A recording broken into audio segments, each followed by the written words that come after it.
A governor of a school, for me, it's a very sensitive area because you are actually orchestrating, you are actually creating strategy, or you are helping.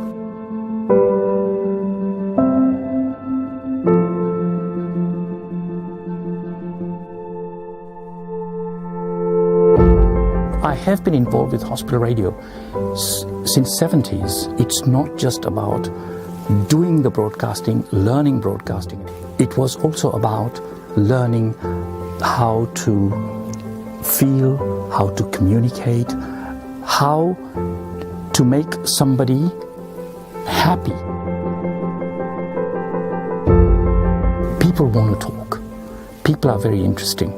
If you find that common ground, or I call it the button, then if you press that, it just happens.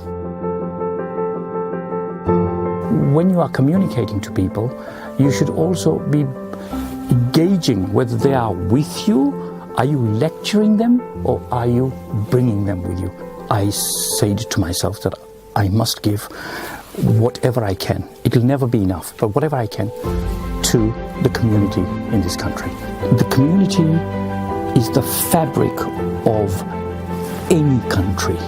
And the reason why I became a governor locally, because I live there.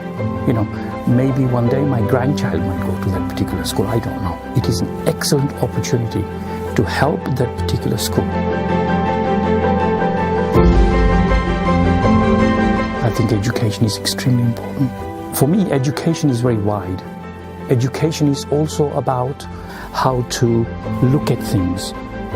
But at the same time, you must also be educated to put it into the environment and the culture in which you are looking at.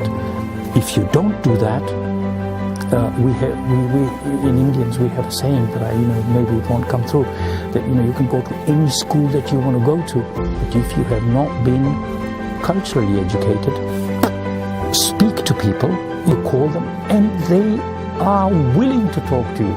They are willing to take you through the journey of how to become a governor, why you should become a governor. So, I think for me, there is no excuse for anybody who is thinking of becoming a governor to even wait.